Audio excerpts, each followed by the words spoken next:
Créativité, audace et ténacité, c'est avec ces cordes-là que Christophe Claret tend son arc vers les cimes de la haute horlogerie.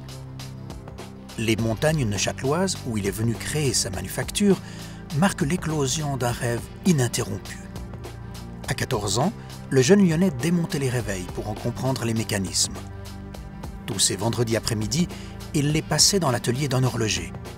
Christophe Claret savait dès lors quel serait son métier qui allait l'amener un jour au Locle, aux routes du Soleil d'Or.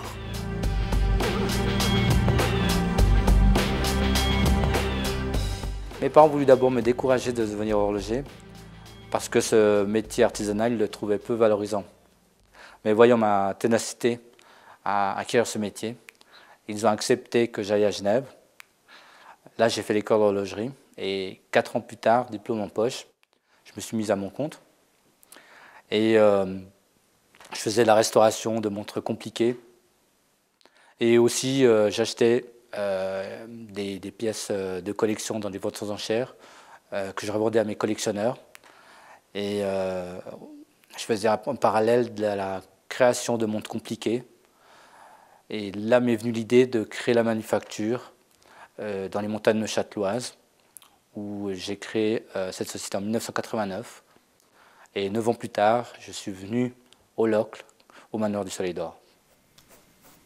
Inventeur et créateur, Christophe Claret dessine lui-même les premières esquisses et donne l'élan de départ à chaque projet.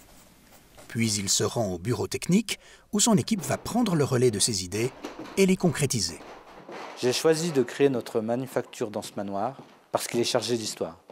C'est un écrin pour la création de nos mouvements à grande complication.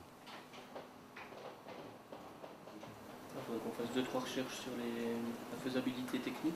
Et je préfère une ergonomie un peu plus intéressante, équilibrée.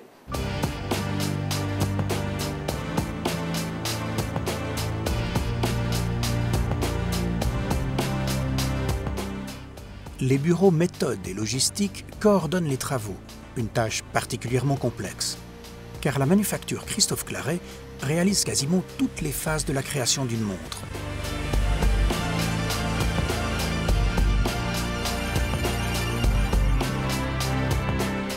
La programmation des machines est effectuée à chaque nouveau projet. Elles vont sculpter la matière brute et lui donner la forme exacte qui a été définie. De simples plaquettes sont prélevées du local des stocks pour être livrées au robot.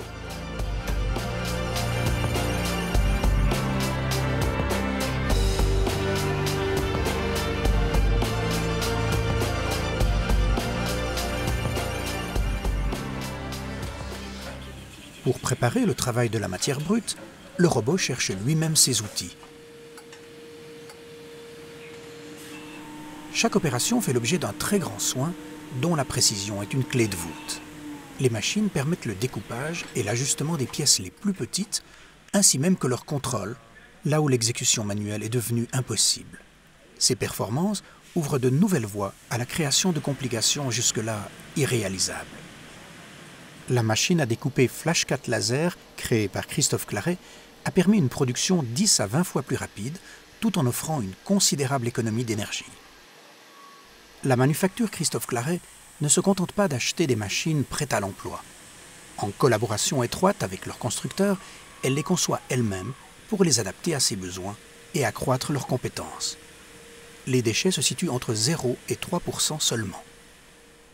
Plusieurs machines, améliorées par Christophe Claret, ont été ensuite produites en série pour d'autres manufactures.